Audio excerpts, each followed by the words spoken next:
As you would guess, Meiigoo Note 8 is Samsung Galaxy Note 8 clone. By the look, it could trick unskilled eye on the first glance, but just on that one moment. One of the first things which you will notice is huge Meiigoo logo on the back. Keep in mind that screen is not curved. But overall design philosophy is copycat of Galaxy Note 8. I guess some people like this kind of phones. Apart from that, build quality is pretty good. Metal frame with glass look back, which is probably plastic, which mimics glass. Overall device is appealing and well built. Yes, I have that bad taste in my mouth as I don't like copycat products, but I guess some of you guys will think different. Before we continue, please click subscribe button and bell icon, and in that way stay updated with my future videos. Meiigoo Note is using MediaTek's mid-range chipset MT6755 with 4GB of RAM and 64GB of internal storage, which is expandable. On the top of all this we have Android 7. Cream on cake is 18:9 aspect ratio, 5.99-inch 2160 by 1080 pixel display, which is okay in terms of quality, nothing spectacular but far away from bad. Screen has rounded edges, which creates the deception of something more appealing than what it is actually.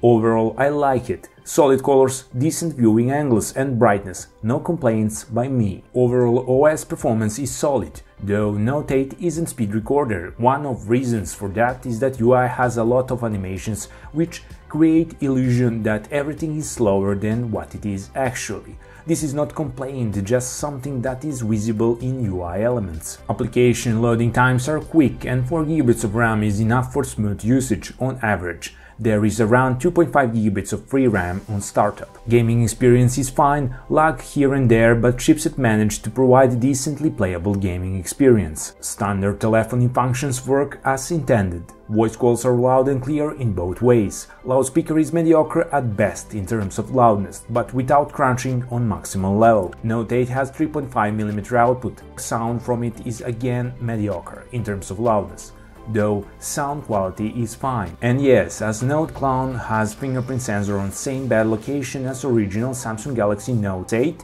it is decently fast and accurate, but location is bad. At least it looks like an original Note 8, if that is important for you. Here we come to camera department. Despite the fact that on the back there are two camera lenses, just one is real and it is 13 megapixels.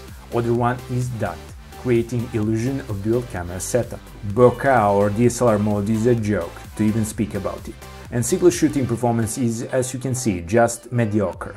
Inconsistent colors and white balance are giving disappointing results. Videos are shot in 1080p and they would be okay if white balance could be better. White balance is completely wrong in videos. Front camera, again, nothing special. Mediocre results, usable if you aren't really demanding, but nothing to brag about.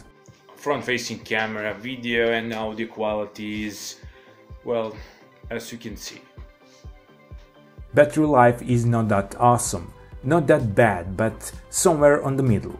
Around 4 hours of on-screen time with medium usage, a lot less if you play games or use power-intensive apps. During my testing period, battery barely managed to last one day. Where to begin with conclusion?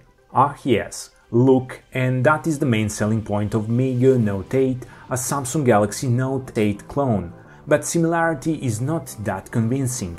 As I told at the beginning of review, only unskilled eye will be fooled. So what we have here is solid build quality and appealing design for people who would like to have original Note 8. Mid-range chipset which performs snappy and it will finish the job. Still, don't expect flagship performance.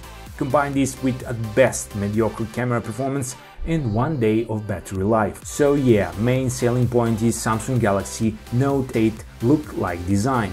Everything other is mediocre and below.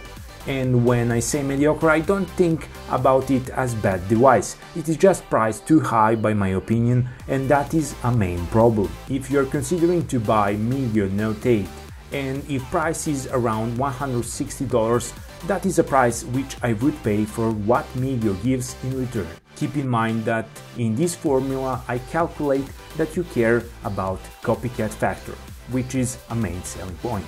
And that would be it for this time, guys. Please hit that subscribe button and support my work. And until next time, see ya.